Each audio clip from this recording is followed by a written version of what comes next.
Good morning, everyone. Hi, I'm Cheryl Carr, your work doctor, and this is the Achieve with Dr. C broadcast, this summer edition. Yes, I'm back. I'm still standing. I've been through a lot the last 2 months and had to let some things go. And one of the things I had to let go was doing this broadcast while I was trying to revise it and revamp it, and I just couldn't get it all done. So I was kind to myself and compassionate to myself because I've left perfectionism behind a long time ago. But one of the things I've learned about myself and what you may discover about yourself is that you move from perfectionism into preference living, which can be almost as hampering because even though you have your preferences, just think about it. How few things go exactly according to plan.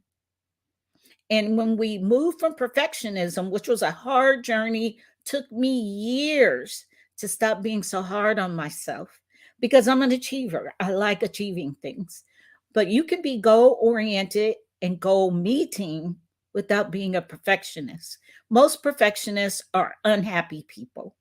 It's just hard to stay being a perfectionist, and then you can transition once you decide to stop wanting and expecting everything and everybody to be perfect.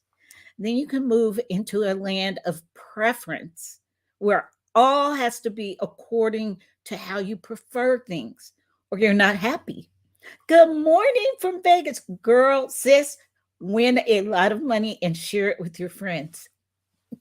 I wish I could be there with you and having fun, but I got to work. So you enjoy yourself. Take a lot of pleasure, and I'm enjoying the picture. So keep posting, okay, sis? Now, back to talking about being a perfectionist or being fully full of your preferences. And what that does is it ruins your mindset. You leave being calm and you start being what I call anxious and um, disturbed because things aren't to your preference. You fall into trying to control things and not realizing things are out of your control. You're going to have to accept, move on, grieve losses, and heal yourself. I couldn't pour from an empty cup. I just couldn't do it all. So I forgave myself, let go, and put some things aside. And now I'm back. And today we're going to talk about some of the lessons I learned that I'm finding many of the people I help and even the companies that I'm working with, people going back into the workforce, going back to work, and even those exiting, is there's a lot of anxiety right now. And many of us lack calmness. We lack being calm. And not being calm and being full of anxiety leads you to behave in ways that they're not the way I wanted to show up. And I've had to realize only I can stop. Did you know only you can control your mind? And for you religion nuts, Bible thumpers, God doesn't even do it. You have free reign and free will over your own mind. He gave you a brain for a reason, and you have to exert the control that's required over yourself. Self mastery is the task of all humankind. And self mastery and not understanding there are things that you've got to do for yourself that not even the God of the universe, your creator, will do for you. He expects it of you because he gave you that power and sovereignty over yourself. So let's get into what does it mean to have a calm mind? What does it mean to control your own self, your own brain, your own thought processes? Yes, I believe in therapy, and I'll do my little um what I consider my disclaimer that makes my attorney happy. And that's to tell you, I'm giving you personal opinion and advice. Even though I'm qualified to give you professional and psychological advice, that's not what this is. I'm sharing from my own personal experiences and knowledge base on what I do for myself, hoping it will help you. So, that done, let's talk about what neuroscience is and what control of your brain is. And it ain't rocket science, you guys. This ain't that complicated, but it requires diligence and discipline. And not even medication, not even a psychologist or psychiatrist or your pastor or wherever you're trying to seek solace can do this for you. Calming yourself is an inside job. And again, it's not rocket science. We know enough now about this wonderfully and fearfully made body and brain we all possess that you can learn how to calm yourself. I teach self soothing as the first thing I do when I'm doing any type of psychological counseling, therapy, treatment, helping people, because I don't want to create dependence on me. And that's the danger. A lot of people become addicted to getting help from other people. They seek solace and help from other people. And that's a dangerous slope. They can only help your calmness, your knowledge about yourself, your self mastery. They can't do it for you. Okay? So let's talk. First, I'm going to teach you what neuroscience is of the brain and what control of the brain is. And if I can get on next week, I'll teach you some steps to rebuilding your life and teach you some steps to controlling how you think, reducing your anxiety. And yes, Tina, anxiety as we return to the workplace, how we react to people in close quarters is very important. And believe it or not, I'm teaching that with an international company. Human centric and empathetic management is the only thing that will work right now.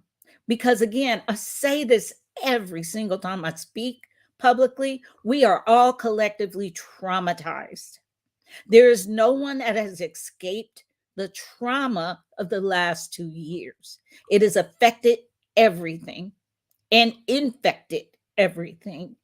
So, in the workplace, what I'm teaching you right now, sis, will help you because we have to have that self mastery, that self control, that ability to self soothe and to self coach ourselves into situations where we have a comfort level of where we are and what we're doing. And when you lack that comfort level, you also have to have the self mastery to say, this won't work for me. And you really can't make those decisions based on just money because no amount of money is worth your life and no amount of money is worth your peace. So let's understand this. With patience and a little pressure on yourself, and that pressure is self discipline and its consistency. There are keys to helping to control your mind. First thing, understand fight or flight. Fight or flight is your body's reaction to stressful situations. The first thing that goes is our ability to breathe. You know, when something comes at you, you get attacked. in the breath first. You'll catch your breath. When something happens that excites your nervous system above what it's able, something that makes you either fearful or it brings grief or loss or anything that causes your body to have to react to a stressful situation, it's what they call the fight or flight syndrome. We've all heard it. But what we don't understand is how a fight or flight instance affects us individually. Yes, there are commonalities. Like it's very common to catch your breath. Oh, when something happens. So, one of the first things I teach people is calming your breath down. That's the biggest thing. If I can teach you nothing else today, is when you go into a stressful situation, like even having to go back into the office, I do a little routine before I get out of my car. And that's self-centering and self-soothing. I relax my face because we carry a lot of our tension in our face. We scrunch up. I relax my jaws. I relax my shoulders down. And then I make sure my posture isn't slumped or tight.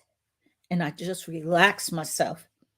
And then I take good, deep cleansing breaths. I practice box breathing. You can Google it. And then it'll have, there are apps like Calm, Headspace, lots of apps that will teach you how to breathe again. Because a lot of us don't pay attention to that. And we think it's something new age and it's for working out or no, it's for everyday living because you're breathing constantly if you're alive. So monitoring how you're breathing, if you're able to calm yourself down and self-soothe, that's very important. Because if you're in fight or flight, your brain is sensing danger. And a lot of us live in fight or flight constantly. We have high cortisol levels in our bloodstream because the body pumps it out. And if you want to think about it in very simplistic terms, even though it's neuroscience that I'm teaching, very simple terms, it's like having your foot on the gas pedal constantly and you just never take it off.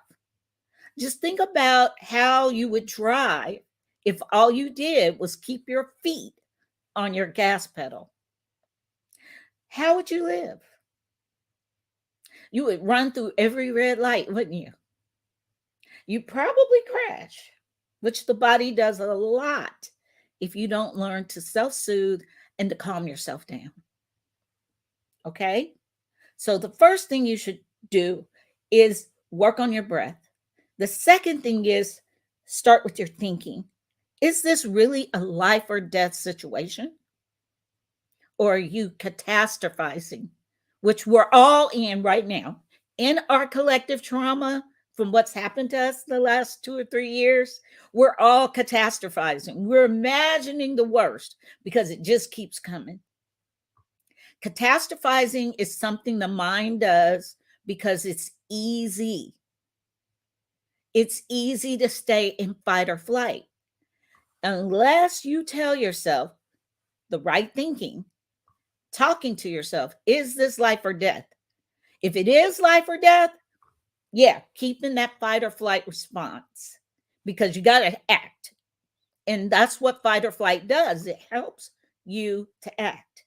But sometimes the action is to tell yourself the truth. This isn't life or death. I need to calm down. Do your self-soothing. Calm yourself down. De-stress. Loosen up. Get rid of the tension. Take your breath back and calm down. Okay? The second thing is to call out your emotions.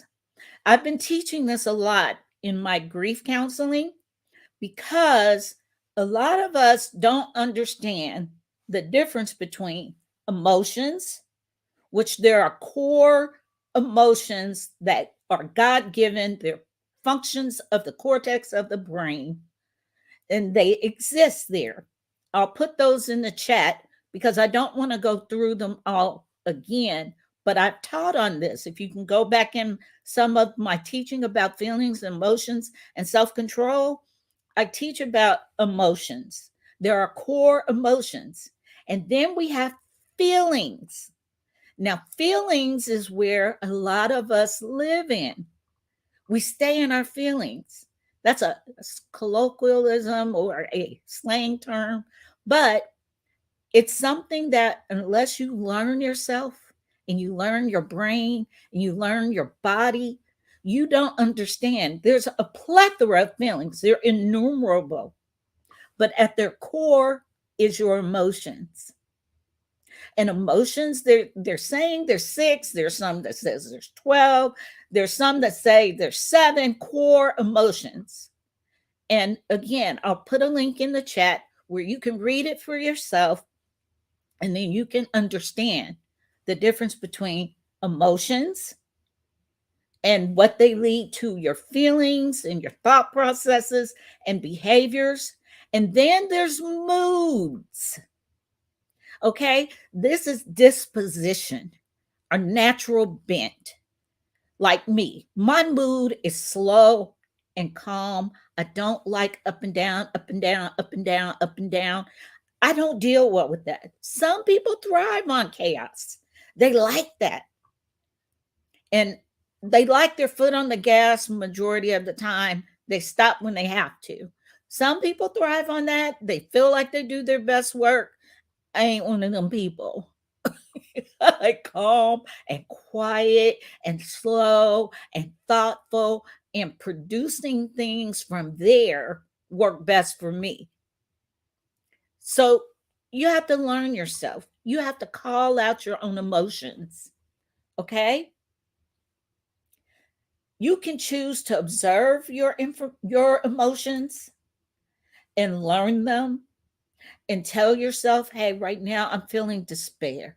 Right now I'm feeling grief. Right now I'm experiencing whatever. Hunger is a big one for me that causes a lot of emotions. I go through a lot when I don't feed my body well, when I don't sleep well. I live in my emotions and feelings and moods of not being able to be slow and peaceful and quiet and calm, all the things that I prefer. So acknowledge your emotions, learn what they are, and then call out your emotion and feelings. Doing that is such an important process. And it's so important to teach kids. Teach your children what they're going through so they can self manage and self soothe and conduct themselves in a way that's the way they want to show up in the world. And I'm telling you right now, we're seeing all this out of control violence and people don't know how to talk to each other, and society is sinking lower and lower in our expectations of each other. It's because we're all bound up, anxious, not calm, and don't know how to master ourselves. So start calling out your emotions. Follow that link when I put it in the chat. Learn this information, distinguish emotions from feelings and moods. And please, once you learn this, please don't fall into psychobabble, which drives me up the wall when it comes to when people learn just a little bit of neuroscience, just a little bit of brain control and self mastery, they then try to push it on other people. It's their own journey to learn this information. Yes, teach it to your kids, but then take your hands off of it and let them learn themselves because it's different for all of us. I can't tell you how to experience being you. And guess what? You are an expert in you. Any good therapist or psychiatrist or pastor is going to let you know that. I can't live for you. I can't control your behavior, your thinking, your emotions, your feelings, your moods, your behavior. I can't do it for you. All I can do is share with you so you can learn yourself better. And that's a very godly way to help people. That's the way I live. So, the final thing, we're going to go back to breathing. I've taught you 3 things for calm and neuroscience in your brain. Understand fight or flight. It's a very real phenomenon. We all experience it. Healthy, functioning human beings, we all have this fight or flight. The second thing I taught you is calling out emotions, understanding emotions, feelings, and moods. And I'm going to share more in depth information for you to study that so you can learn it for yourself. And then the final thing I taught you was about breath, how important it is to control your breathing. If you master controlling your breath, you can control the whole body. Did you know that? That if you master your thinking, emotions, and moods in this tongue, you can master your whole body. Did you know that? And living calm works for me. I'm not sure if it would work for anyone else.